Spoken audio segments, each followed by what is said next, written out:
Good afternoon everyone, good afternoon. आप सभी को मेरा नमस्ते, गुड आफ्टरनून। कैसे हैं आप सब लोग? जल्दी से लाइव आइए। जो बच्चे लाइव नहीं आए हैं, एक बार कुछ बच्चे तो मुझे लगता है कि 5 बजने में 2-4 मिनट पहले से ही लाइव आ जाते हैं, है ना। Good afternoon, good afternoon. आप सभी को मेरा नमस्ते। कुछ बच्चे लाइव आ चुके हैं, शंकर प्रसाद आ चुके हैं, धीरज कुमार आ चुके हैं, राहुल राठौड़ आ चुके हैं, प्रियंका आ चुकी हैं और अखनीश आलम आ चुके हैं यहाँ पर। ओहो बहुत तेज तेज कमेंट चल रहे हैं, देख नहीं पा रही हूँ मैं। चलो चलो चलो चलो चलो, सभी को मेरा नमस्ते, सभी को नमस्ते। हाँ जी, एक बार जल्दी से बच्चे जो 1 मिनट का टाइम देती हूँ, जो अभी तक लाइव नहीं आए वो जल्दी से लाइव आए। और कैसे हो आप सब लोग, ये बताओ सबसे पहले। ठीक हो? अपने आप को जीवित महसूस कर रहे हो? हाँ, सांस वांस प्रॉपर आ रही है कि नहीं आ रही है? एकदम प्रॉपर आ रही है। हाँ, मैं अच्छी हूँ। पूजा, आप बताओ पूजा, आप कैसे हो?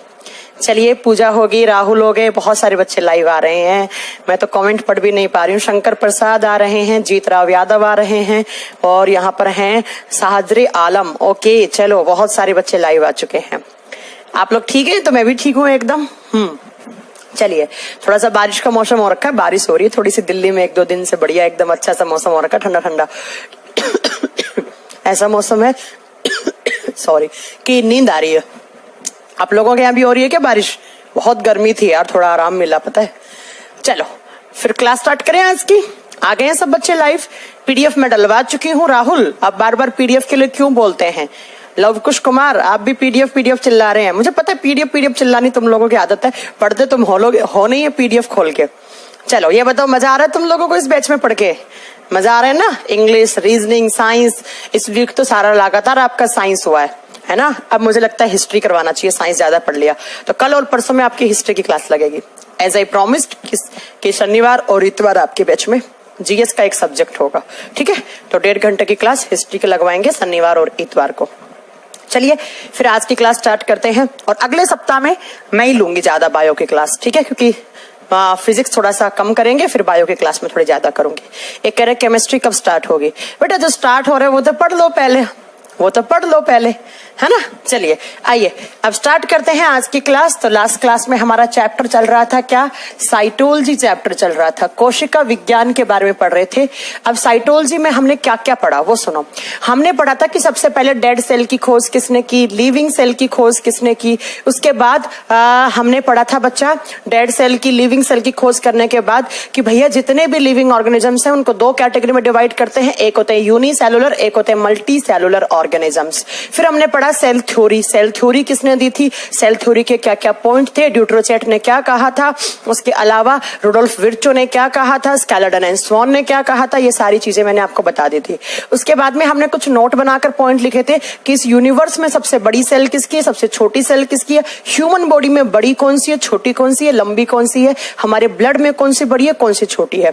इतनी बात हमने प्रीवियस क्लास तक पढ़ ली थी। किसी को कोई डाउट भी नहीं आया होगा, क्योंकि बिल्कुल अभी तक तो कोई समझने वाली चीज चली नहीं। समझने वाली चीजें अब आएंगी। अभी तक तो सिर्फ होते ना फैक्ट चल रहे थे, वो फैक्चुअल नोट्स बना सकते थे आप उनके। आज हमें पढ़ना है कि इतना आइडिया हो गया हमें कि भैया जितने भी लिविंग ऑर्गेनिजम्स होते हैं वो किससे मिलकर बने हुए होते हैं, सेल से मिलकर बने हुए होते हैं। सारे के सारे जीव कोशिकाओं से मिलकर बने हुए होते हैं। तो क्या मैम इन सेल्स के टाइप भी होते हैं? यस, 2 टाइप की सेल्स होती है। इस यूनिवर्स में, इस संसार में जितने भी लिविंग ऑर्गेनिजम्स हैं वो 2 टाइप की सेल से मिलकर बने हुए होंगे। कौन कौन सी सेल्स हैं? तो लिखेंगे कोशिका 2 प्रकार की होती हैं, 2 टाइप्स ऑफ सेल्स। नंबर 1 पे आती है प्रोकैरियोटिक सेल। नंबर 1 आती है प्रोकैरियोटिक सेल। हिंदी में सेम नाम है, हिंदी में इसे कहा जाएगा प्रोकैरियोटिक कोशिकाएं, प्रोकैरियोटिक कोशिकाएं।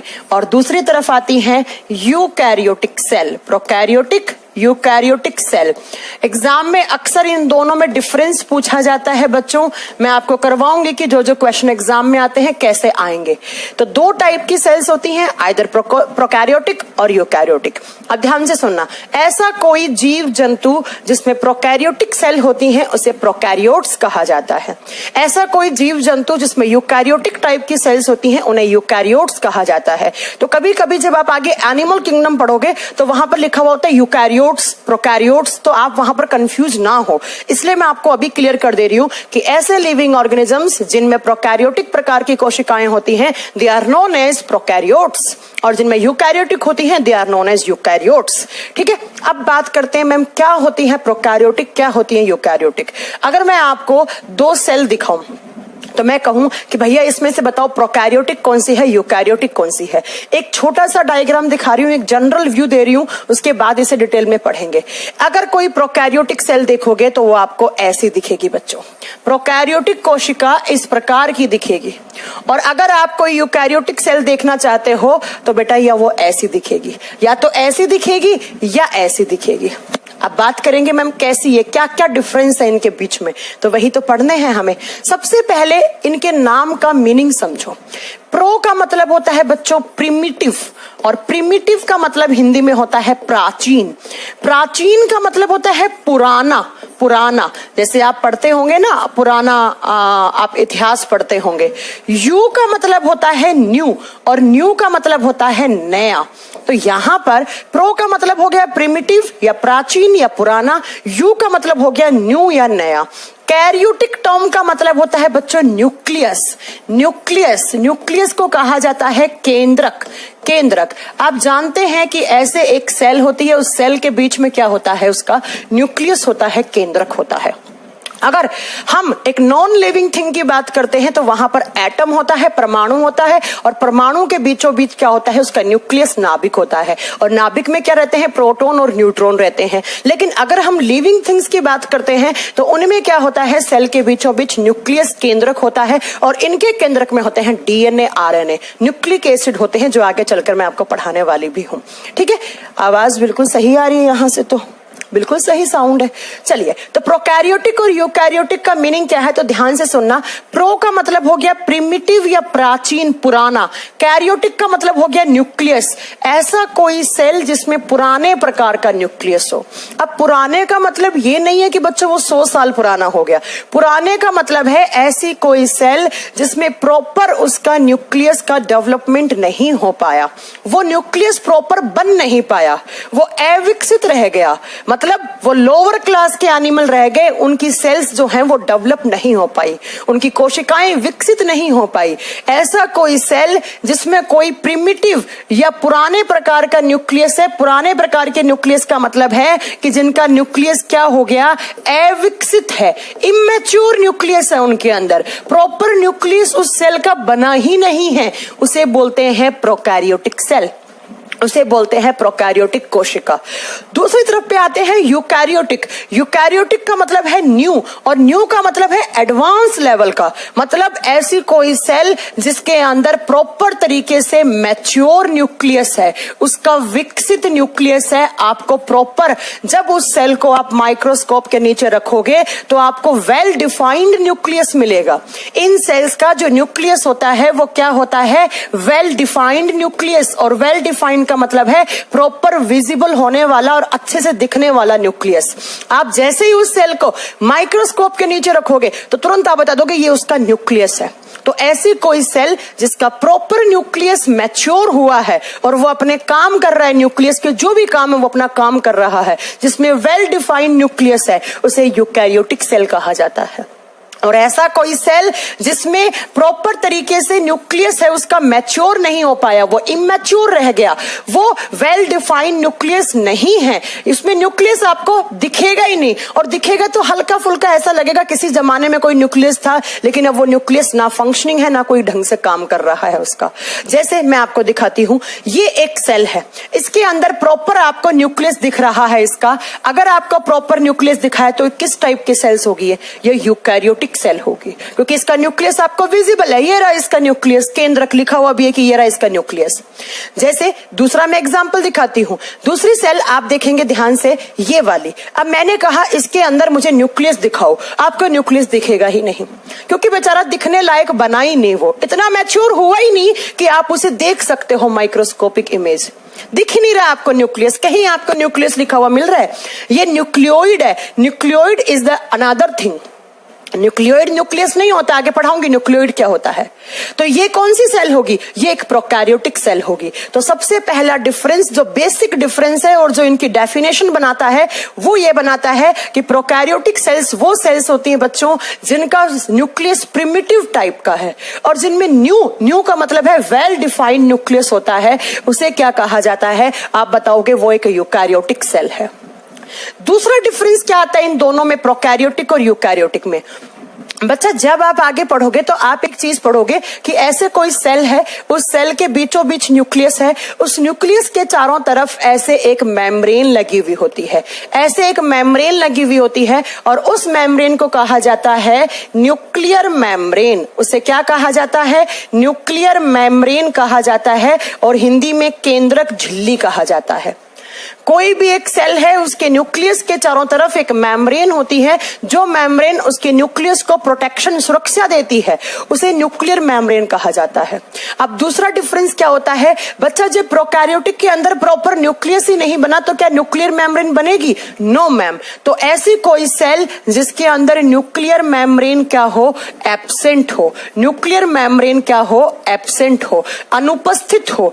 हाँ, ये हो सकता है कि हल्का फुल्का अगर उसका न्यूक्लियस बना बेचारे का इमेच्योर सा, तो थोड़ी बहुत कभी न्यूक्लियर मेम्ब्रेन बनी होगी, लेकिन वो रूडिमेंट्री टाइप की होगी, वो क्षतिग्रस्त होगी, वो कोई काम करने लायक नहीं होगी। तो कभी कभी एग्जाम में तो नहीं, एनसीईआरटी में लिखा हुआ है कि भाई जो प्रोकैरियोटिक सेल होती है उनका nuclear membrane is rudimentary. Rudimentary का मतलब है वो पुराना सा बना और वो क्षतिग्रस्त हो गया, वो डैमेज हो गया, वो किसी काम का ही नहीं है। तो आप लिखोगे ऐसी कोई सेल जिसके न्यूक्लियस के चारों तरफ केंद्रक झिल्ली क्या हो, अनुपस्थित हो। केंद्रक झिल्ली क्या हो, अनुपस्थित हो, केंद्रक झिल्ली हो ही ना, और अगर है भी तो थोड़ी बहुत बनी होगी कभी, तो वो बाद में क्या हो गई होगी, डैमेज हो गई होगी, वो क्या हो गई होगी, खराब हो गई होगी। तो ऐसी सेल को प्रोकैरियोटिक सेल कहेंगे जिसमें इमैच्योर न्यूक्लियर मेम्ब्रेन है, इमैच्योर न्यूक्लियस है। रूडिमेंट्री न्यूक्लियस है, रूडिमेंट्री क्या है, न्यूक्लियर मेम्ब्रेन है, मतलब प्रॉपर बना ही नहीं, वो इमैच्योर थोड़ा सा बनने की कोशिश की लेकिन वो बन नहीं पाया। इसीलिए इन सेल्स से बने हुए ऑर्गेनिजम्स को बोलते हैं lower class animal. Lower class के एनिमल्स होंगे जिनके अंदर इस टाइप की सेल्स होंगी। और यहां पर यूकैरियोटिक में एक वेल डिफाइंड न्यूक्लियर मेम्ब्रेन दिखेगी। तो आप लिखोगे इस प्रकार की सेल्स में nuclear membrane is present. Eukaryotic प्रकार की कोशिकाओं में केंद्रक झिल्ली पाई जाती है, प्रॉपर न्यूक्लियस के चारों तरफ आपको एक मेम्ब्रेन विजिबल होगी।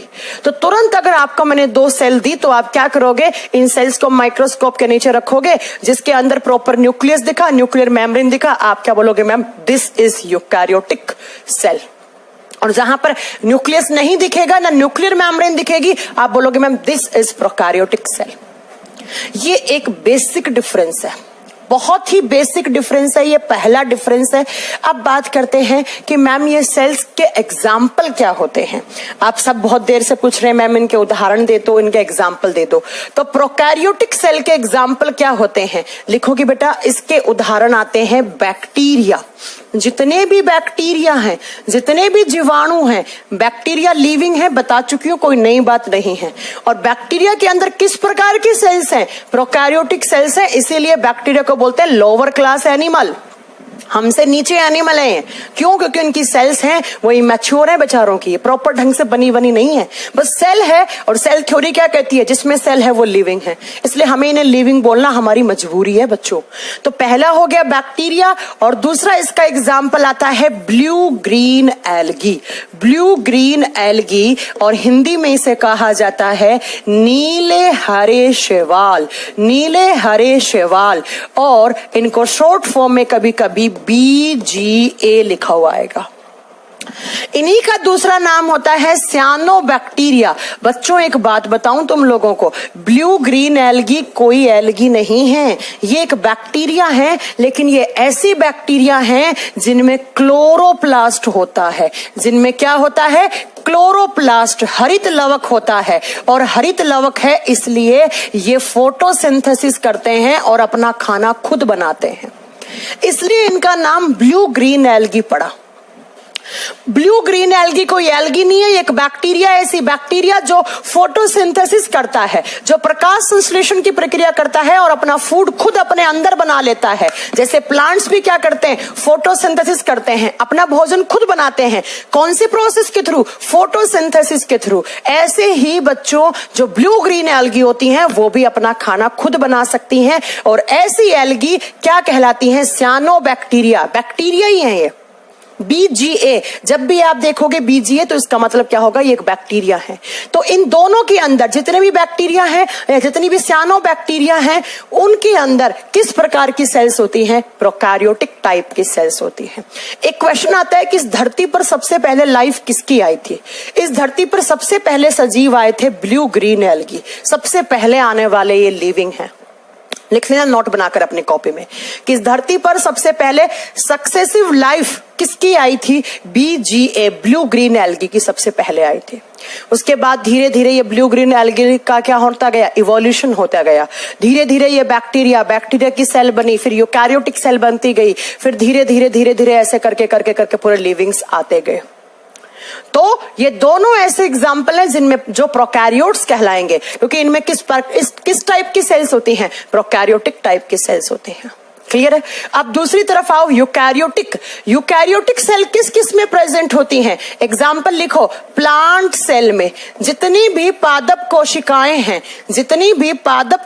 हैं उनमें किस प्रकार की सेल्स हैं, यूकैरियोटिक सेल है। दूसरा एग्जाम्पल लिखो, फंगी सेल, फंगी का मतलब होता है कवक, जितने भी कवक हैं उनमें किस प्रकार की सेल्स होती हैं, आप लिखोगे यूकैरियोटिक। जितने भी एल्गी हैं, एल्गी का मतलब होता है शैवाल, ये शैवाल अलग है बच्चों और ये शैवाल अलग हैं। ये तो बैक्टीरिया है, सियानोबैक्टीरिया है, तो ये तो सियानोबैक्टीरिया मैंने बोल दिया है। और नेक्स्ट एग्जांपल लिखोगे इसके अलावा एनिमल सेल, जितने भी एनिमल हैं, जंतु कोशिका, गाय, भैंस, घोड़ा, बकरी, मेंढक, छिपकली, कॉकरोच, केचुआ और हम लोग, मैमल्स की भी सेल यही आएंगी। तो इन सब में किस प्रकार की सेल्स होती हैं, आप बताओगे बेटा यूकैरियोटिक। इसलिए दे ऑल आर क्या है, यूकैरियोट्स हैं। इसलिए इनको अपर क्लास एनिमल कहा जाता है, या आप बताओगे ये अपर क्लास के लिविंग्स हैं। क्यों? क्योंकि इनमें मैच्योर सेल्स हैं, इनमें विकसित प्रकार की कोशिकाएं हैं। तो एग्जाम में क्वेश्चन आएगा कि blue green algae, plant cell, algae cell, fungi cell और एनिमल सेल, इनमें से बताओ कौन सा एक प्रोकैरियोट्स होगा। तो कौन सा होगा prokaryotes, BGA, blue green algae. तो सबसे बेसिक डिफरेंस आपको मालूम चल गया है प्रोकैरियोटिक और यूकैरियोटिक में भैया, जिसमें वेल डिफाइंड न्यूक्लियस होगा, न्यूक्लियर मेम्ब्रेन होगी, दैट इज यूकैरियोटिक सेल। और ये अपर क्लास के लिविंग्स में होती है। अपर क्लास मतलब हाई क्लास, जिनकी सेल्स मैच्योर हुई हैं। और जो लोअर क्लास के एनिमल है, लाइक बैक्टीरिया, लाइक सियानोबैक्टीरिया, बेचारों का ना न्यूक्लियस बना ना न्यूक्लियर मेम्ब्रेन बने। जैसे एग्जाम्पल सियानोबैक्टीरिया, जैसे एग्जाम्पल जितने भी बैक्टीरियाज हैं सब। ये तो एक बेसिक डिफरेंस हो गया। अब आगे भी इनमें डिफरेंस होते हैं बच्चों। क्या क्या डिफरेंस होते हैं लिखोगे इधर प्रो, मैंने प्रो लिख दिया, समझ जाओगे ना, प्रोकैरियोटिक। इधर लिख दिया मैंने यू, पूरा नाम लिखने की जरूरत नहीं है, आप समझ जाना, प्रोकैरियोटिक, यूकैरियोटिक। अब बात करते हैं मैम अगला क्या डिफरेंस होगा। जब आप अगले डिफरेंस की बात करते हो ना, तो आप एक चीज पढ़ते हो कि सेल्स के अंदर होता है जेनेटिक मटेरियल। क्या होता है, जेनेटिक मटेरियल, जिसे हिंदी में कहा जाता है आनुवांशिक पदार्थ। जेनेटिक मटेरियल क्या होता है, सेल के अंदर ऐसा कोई कंपोनेंट होता है जो जेनेटिक इंफॉर्मेशन को एक जनरेशन से दूसरी जनरेशन में लेकर जाता है। हमारे बॉडी में कुछ ऐसे कैरेक्टर हैं जो हमें पिछली पीढ़ी से मिले हैं, हमें अपने माँ बाप से मिले, माँ बाप के हम में आए, हमारे से हमारे बच्चों में, उनके बच्चों के उनके बच्चों में। तो ऐसा कोई सब्सटेंस जो इन जेनेटिक इंफॉर्मेशन को, इन आनुवंशिक सूचनाओं को एक जनरेशन से दूसरी जनरेशन में लेकर जाते हैं, उन्हें जेनेटिक मटेरियल बोलते हैं। उन्हें क्या बोलते हैं, जेनेटिक मटेरियल बोलते हैं। तो ऐसा कोई भी मटेरियल, ऐसा कोई आपका, आप बताओगे बेटा, आप बताओगे ऐसा कोई भी यहां पर पदार्थ जो आनुवंशिक सूचनाओं को एक पीढ़ी से दूसरी पीढ़ी में लेकर जाते हैं, उसे जेनेटिक मटेरियल बोलते हैं। जैसे आप एग्जांपल पढ़ते हो डीएनए, डीऑक्सीराइबोज न्यूक्लिक एसिड, आगे बहुत डिटेल में पढ़ाऊंगी, अभी सिर्फ डिफरेंस नोट करना है।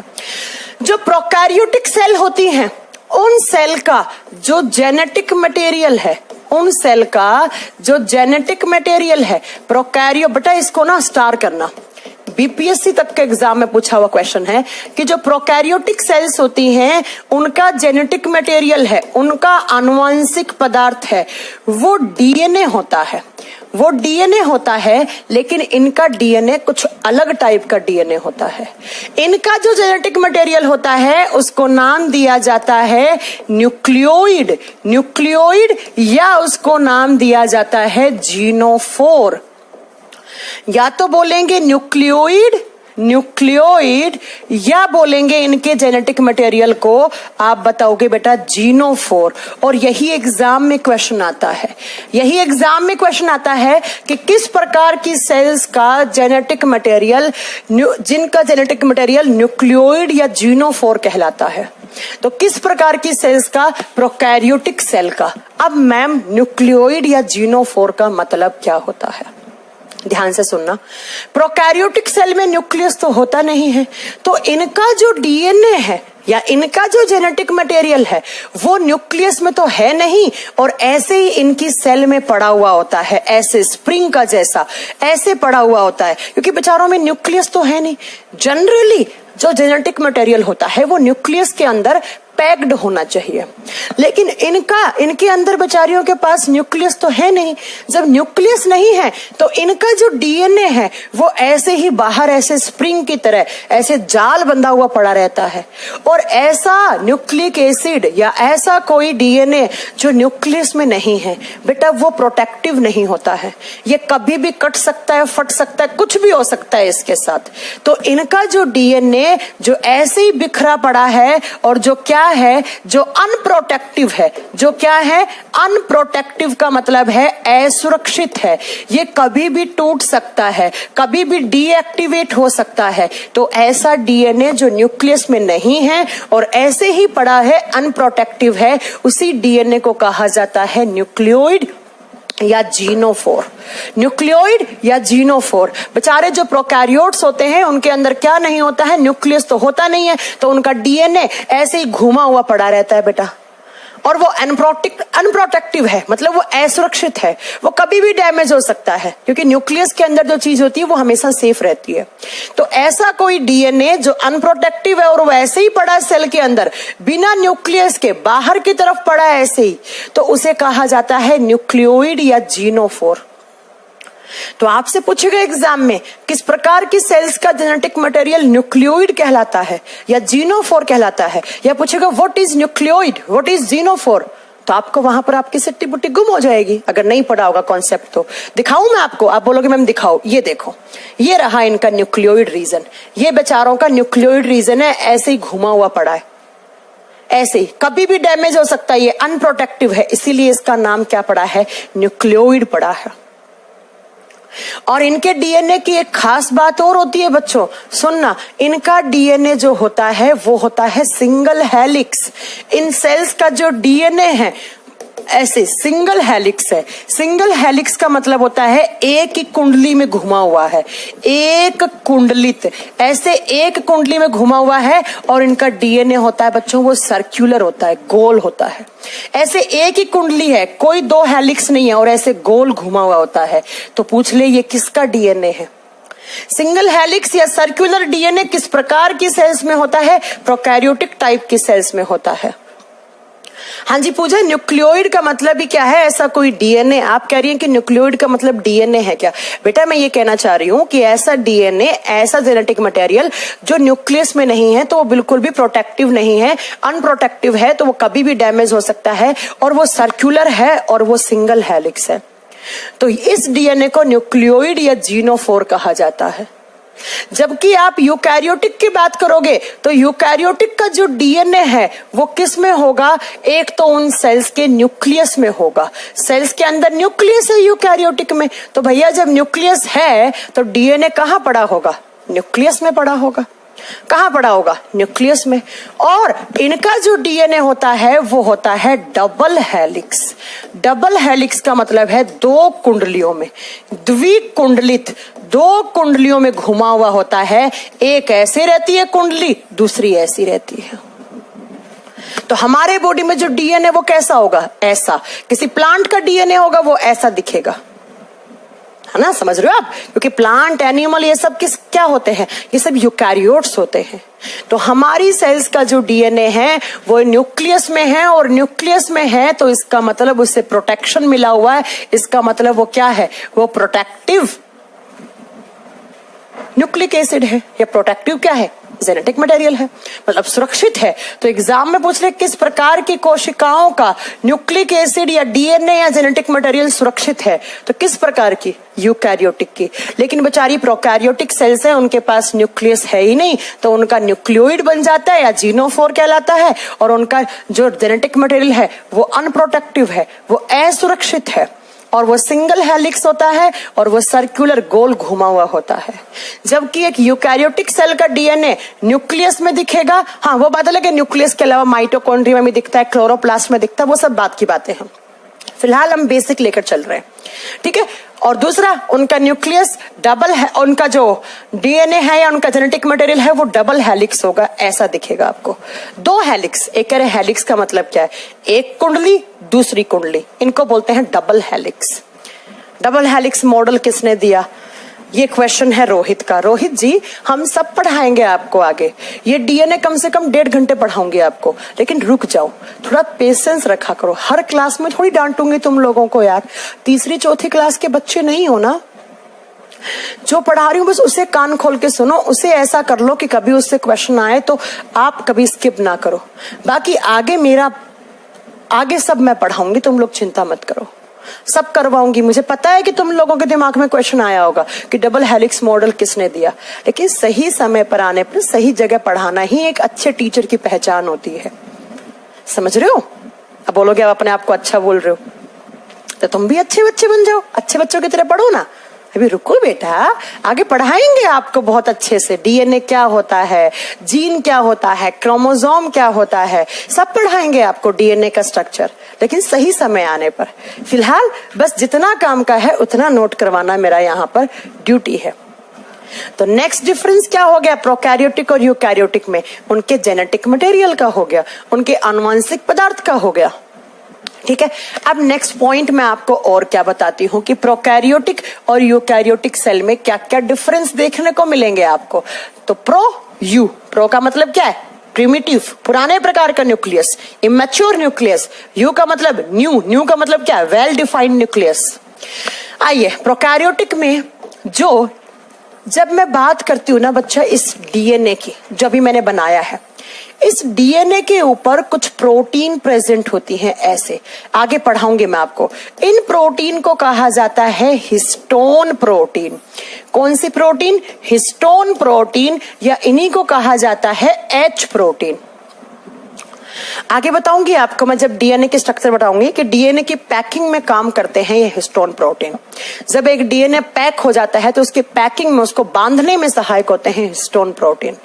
लेकिन अभी सिर्फ इतना सुनो कि डीएनए के ऊपर हिस्टोन प्रोटीन प्रेजेंट होते हैं, लेकिन ये हिस्टोन प्रोटीन प्रोकैरियोटिक सेल में एब्सेंट होते हैं। हिस्टोन प्रोटीन्स आर एब्सेंट, इधर लिख दोगे, histone proteins are absent in prokaryotic cell. इस प्रकार की कोशिकाओं में हिस्टोन प्रोटीन का अभाव होता है, हिस्टोन प्रोटीन नहीं पाए जाते हैं।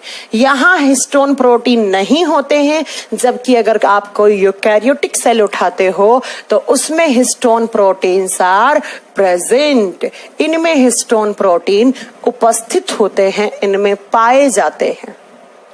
तो कभी एग्जाम में क्वेश्चन बन गया कि भैया किस प्रकार की सेल्स में हिस्टोन प्रोटीन एब्सेंट होते हैं, तो वहां आपको समझ में नहीं आएगा। प्रोकैरियोटिक सेल में ये हिस्टोन प्रोटीन नहीं पाए जाते हैं, जबकि यूकैरियोटिक सेल में ये हिस्टोन प्रोटीन प्रेजेंट होते हैं।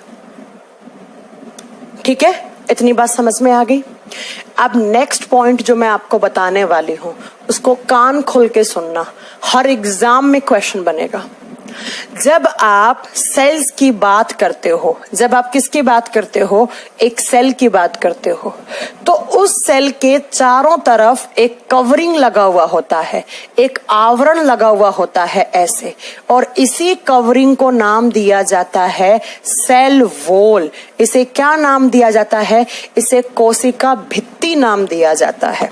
मैंने क्या बोला कि जब आप सेल्स की कवरिंग की बात करते हो तो सेल की कवरिंग के चारों तरफ, सेल के चारों तरफ एक आवरण, एक कवर लगा हुआ होता है, जिस कवरिंग को सेल वॉल या कोशिका भित्ति बोलते हो। तो मैंने कहा प्रोकैरियोटिक भी एक सेल है, यूकैरियोटिक के भी एग्जाम्पल बताए मैंने आपको, 4 एग्जाम्पल ना। तो जब सेल्स की बात करते हो तो सेल्स के चारों तरफ एक कवर लगा हुआ होता है, एक आवरण लगा हुआ होता है। इस आवरण को कहा जाता है सेल वॉल, इसे कहा जाता है कोशिका भित्ति। जब आप बात करते हो किसी प्रोकैरियोटिक सेल की, तो प्रोकैरियोटिक सेल के चारों तरफ जो सेल वॉल होता है, जो उनका कोशिका भित्ति होता है, वो किसका बना हुआ होता है? एग्जाम में क्वेश्चन आता है कि भैया ये जो प्रोकैरियोटिक सेल है, इनकी सेल्स के चारों तरफ जो क्या होता है, उनका सेल वॉल होता है, तो ये सेल वॉल किसका बना हुआ होता है? तब आप क्या बताओगे? आप बताओगे कि किसी भी प्रोकैरियोटिक सेल का cell wall peptidoglycan, peptidoglycan same नाम हिंदी में, हिंदी मीडियम वाले बच्चों लिख लेना, plus amino acid. Amino acid को हिंदी में कहा जाता है अमीनो अम्ल, अमीनो अम्ल, और प्लस में साथ में एक एसिड और होता है, कौन सा? Muramic acid, muramic acid. तो किसी भी बैक्टीरिया की, क्योंकि इसका एग्जाम्पल क्या है? बैक्टीरिया। कोई भी प्रोकैरियोटिक सेल है, उस सेल के चारों तरफ एक कवरिंग लगा हुआ होता है, एक आवरण लगा हुआ होता है, और वो आवरण किसका बना हुआ होता है? वो बना हुआ होता है, अगर कोई प्रोकैरियोटिक सेल उठाई है, प्रोकैरियोटिक का एग्जाम्पल क्या बताया था? बैक्टीरिया या साइनोबैक्टीरिया। तो एग्जाम में क्वेश्चन कैसे आएगा? एग्जाम में क्वेश्चन आएगा कि बैक्टीरिया की सेल वॉल किसकी बनी हुई होती है? बैक्टीरिया, जीवाणु या सानो जीवाणु की कोशिका भित्ति किसकी? Peptidoglycan, amino acid, muramic acid. ये 3 चीजों की मिलकर बनी हुई होती है किसकी सेल वॉल? किसी भी प्रोकैरियोटिक सेल की सेल वॉल।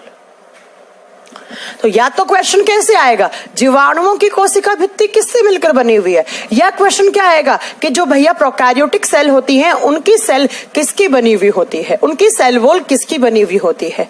तो आप क्या बताओगे बेटा? किसकी? पेप्टिडोग्लाइकोन, अमीनो एसिड या म्यूरामिक एसिड? कभी कभी एग्जाम में इस म्यूरामिक एसिड से क्वेश्चन आता है कि किस प्रकार की सेल्स की सेल वॉल में म्यूरामिक एसिड होता है। बात समझ में आ गई? अब बात करते हैं किसी यूकैरियोटिक सेल की सेल वॉल। आप सबसे पहले कमेंट बॉक्स में कमेंट करके मुझे ये बताओ प्यारे बच्चों कि यूकैरियोटिक सेल के एग्जाम्पल कौन कौन से बताए थे मैम ने? जल्दी बताओ, यूकैरियोटिक सेल के एग्जाम्पल कौन कौन से बताए थे? पहला है प्लांट सेल में, पहला है पादप कोशिका। पादप कोशिका में सेल वॉल इज प्रेजेंट, इनमें सेल वॉल पाई जाती है। जो भी प्लांट्स हैं, सारे के सारे प्लांट की सेल के चारों तरफ एक आवरण लगा हुआ होता है, जिस आवरण को क्या बोलते हैं? कोशिका भित्ति पाई जाती है। तो एग्जाम में क्वेश्चन आएगा कि जो प्लांट्स हैं, यूकैरियोट्स हैं, उनकी सेल वॉल किससे मिलकर बनी होती है? होती है सेल वॉल। यूकैरियोटिक का एग्जाम्पल है प्लांट, तो इनमें होती है, और अगर है तो वो किसकी बनी हुई है? आप बताओगे वो सेल्यूलोज प्लस हेमीसेल्यूलोज, सेल्यूलोज और हेमीसेल्यूलोज की मिलकर बनी होती है। अब ये क्या है? ये है कार्बोहाइड्रेट। आगे पढ़ाऊंगी आपको ह्यूमन न्यूट्रिशन वाले चैप्टर में। सेल्यूलोज या हेमीसेल्यूलोज की मिलकर बनी होती हैं क्या प्यारे बच्चों? क्या? प्लांट्स की सेल वॉल। तो पहला एग्जाम्पल यूकैरियोटिक का मैम प्लांट सेल बना, और प्लांट सेल के चारों तरफ सेल वॉल होता है, और वो किसका बना हुआ होता है? वो सेल्यूलोज या हेमीसेल्यूलोज का मिलकर बना होता है। दूसरा एग्जाम्पल क्या बताया था, बताओ। दूसरा एग्जाम्पल बताया था फंगी। फंगी का मतलब होता है कवक, और बच्चों कवक में भी सेल वॉल इज प्रेजेंट। जितने भी कवक होते हैं, जैसे मशरूम एक कवक होती है, जैसे आप रोटी के डिब्बे में रोटी बंद करके रख देते हैं 3-4 दिन के लिए, उसमें फफूंद लग जाती है, वो भी एक कवक है। तो इन कवकों के भी चारों तरफ एक क्या बनी हुई होती है, सेल वॉल बनी हुई होती है। तो एग्जाम में क्वेश्चन पूछेगा कि वो किसकी मिलकर बनी हुई होती है, वो काइटिन की मिलकर बनी होती है। जितने भी फंगस हैं उनके चारों तरफ जो सेल वॉल है, उनका जो कोशिका भित्ति है, वो किससे मिलकर बना हुआ होता है, काइटिन से मिलकर बना होता है। तीसरा एग्जाम्पल क्या लिखा था, इसको 1 नंबर दो, इसको 2 नंबर दो। तीसरा एग्जाम्पल मैम आपने लिखा एल्गी। एल्गी शैवाल। तो शैवालों में भी क्या सेल वॉल होता है, आप बताओगे यस। आगे मैं आपको सवाल बताऊंगी, रेड कलर के भी होते हैं, भूरे कलर के भी होते हैं, आगे बताएंगे आपको ग्रीन कलर के भी होते हैं। तो जो शैवाल हैं, उन शैवालों की सेल्स के चारों तरफ भी सेल वॉल इज प्रेजेंट, कोशिका भित्ति पाया जाता है। अब ये किसका बना हुआ होता है, तो एल्गीज का जो सेल वॉल होता है बच्चों, वो सेल्यूलोज, और सेल्यूलोज के साथ होता है कैल्शियम कार्बोनेट, और प्लस होता है गैलेक्टोन्स। गैलेक्टोन्स और कुछ साथ में मिनरल्स हो सकते हैं। मिनरल्स का मतलब होता है पोषक खनिज तत्व, खनिज तत्व जैसे कैल्शियम वगैरह हो सकता है। गैलेक्टोन्स, गैलेक्टोन्स और साथ में क्या हो गया बेटा, सेल्यूलोज और कैल्शियम कार्बोनेट। ये किसका फॉर्मूला है, ये कैल्शियम कार्बोनेट का फॉर्मूला है। तो अगर आपसे पूछ ले कि एल्गी की सेल वॉल किससे मिलकर बनी हुई होती है, तो आप क्या बताओगे, एल्गी की cell wall galactans, minerals, cellulose, calcium carbonate की मिलकर बनी होती है। नेक्स्ट 4th एग्जाम्पल में क्या लिखा, 4th में लिखा एनिमल सेल। कोई भी जंतु कोशिका है वो एक यूकैरियोटिक कोशिका है, लेकिन याद रखना कि cell wall is absent in any animal cell. जितने भी जानवर होते इनमें कोशिका भित्ति का अभाव होता है। तो एग्जाम में क्वेश्चन कैसे आएगा, सुनो कितने क्वेश्चन करवा दिए। बैक्टीरिया की सेल वॉल किसका बना हुआ होता है, पेप्टिडोग्लाइकोन का बना हुआ होता है। नेक्स्ट प्लांट की सेल वॉल किसकी बनी हुई है, सेल्यूलोज की बनी हुई है या हेमी सेल्यूलोज की। एक कवक की कोशिका किसकी बनी हुई है, कोशिका भित्ति काइटिन की बनी हुई है। एक एनिमल सेल, एनिमल सेल का मतलब है कोई जंतु कोशिका है, उसका सेल वॉल किसका बना हुआ होता है। तो बेटा जंतु कोशिकाओं में सेल वॉल होता ही नहीं है, ठीक है। और नेक्स्ट आपसे पूछ ले कि एल्गी, एल्गी का सेल वॉल किसका बना हुआ होता है, आप क्या बताओगे, cellulose, calcium carbonate, galactans and minerals, and minerals. Clear है मेरी बात यहां तक। तो वो कौन से यूकैरियोट्स हो गए जिनमें सेल वॉल नहीं होती, बेटा वो एनिमल हो गए, वो जानवर हो गए। जितने भी सारे जानवर हैं उन जानवरों के सेल्स हैं, उनके चारों तरफ कोई भी सेल वॉल नहीं प्रेजेंट होती, कोई भी कोशिका भित्ति नहीं पाई जाती। समझ में आ गई मेरी बात। तो सबसे पहले प्रोकैरियोटिक यूकैरियोटिक में क्या पढ़ा हमने आज की क्लास में, कि प्रोकैरियोटिक सेल्स हैं उनके अंदर ना तो न्यूक्लियस होगा वेल डिफाइंड, ना न्यूक्लियर मेम्ब्रेन होगी। इसका एग्जांपल बैक्टीरिया, साइनोबैक्टीरिया। जो यूकैरियोटिक होते हैं उन सेल्स में न्यूक्लियस भी होता है और न्यूक्लियर मेम्ब्रेन भी होता है। प्रोकैरियोटिक सेल्स का जो न्यूक्लिक एसिड होता है या डीएनए होता है वो अनप्रोटेक्टिव है, क्योंकि वो न्यूक्लियस से बाहर है, और वो सिंगल हेलिक्स होता है और वो सर्कुलर होता है।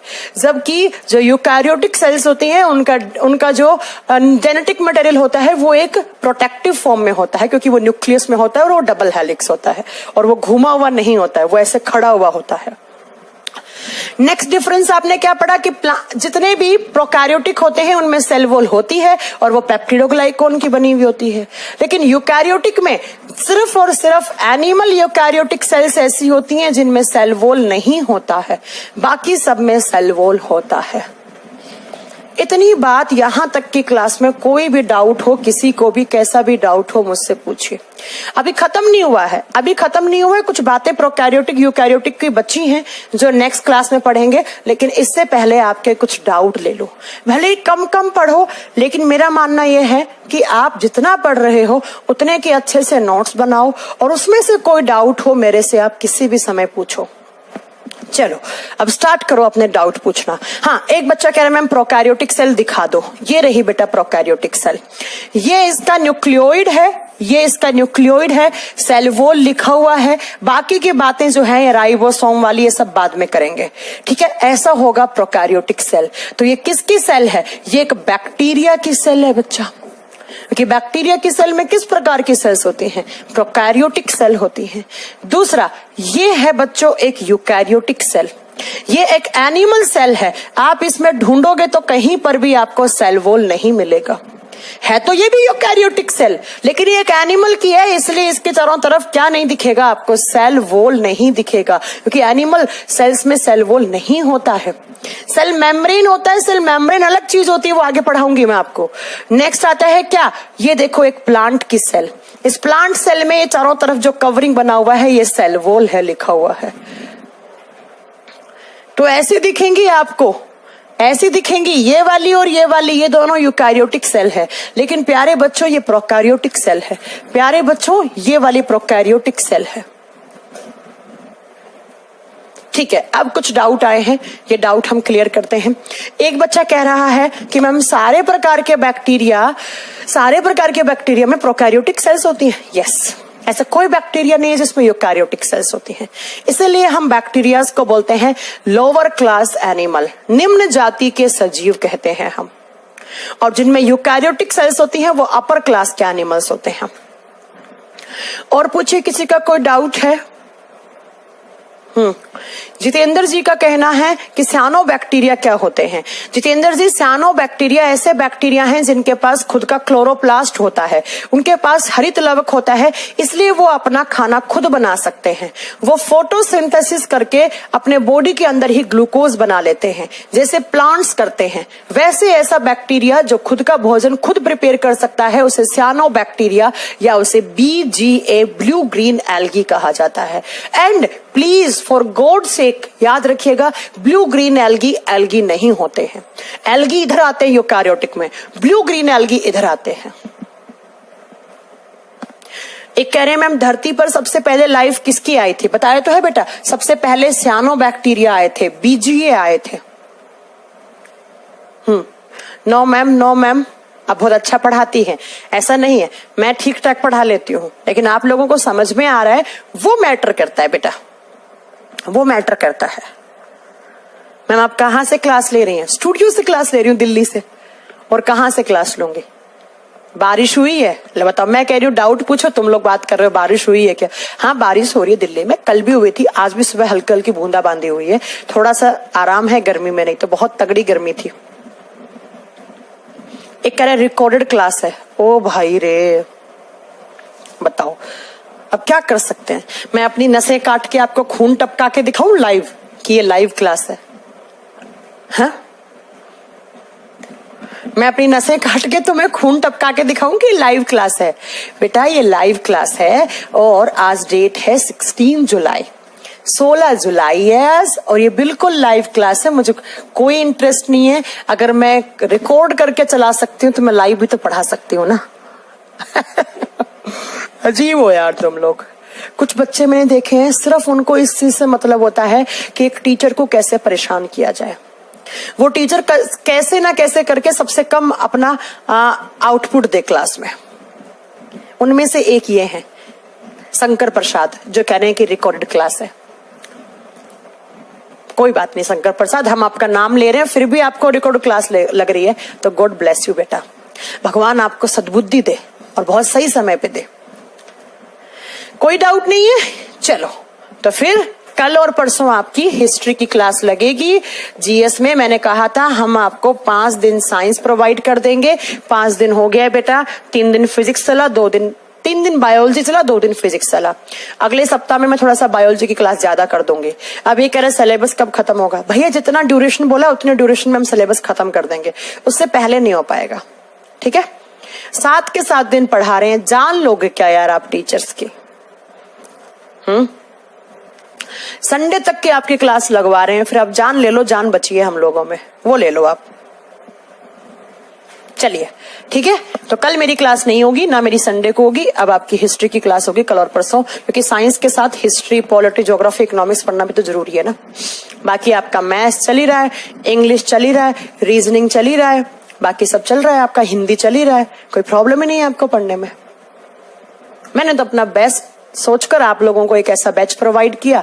अब इसमें भी यार आप लोग अच्छे अच्छे टीचर्स दिए, बढ़िया टीचर्स को इतना अमाउंट जा रहा है इस बैच का, तुम लोगों को नहीं पता है सारी चीजें, मैं ऑन कैमरा डिस्कस नहीं कर सकती ना, लेकिन फिर भी तुम लोगों को यार शिकायतें हैं यार। चलो आज के लिए इतना बहुत है, खुश रहिए, अच्छे से रहिए, है ना, बढ़िया से पढ़ाई करते रहिए। Thank you so much, bye.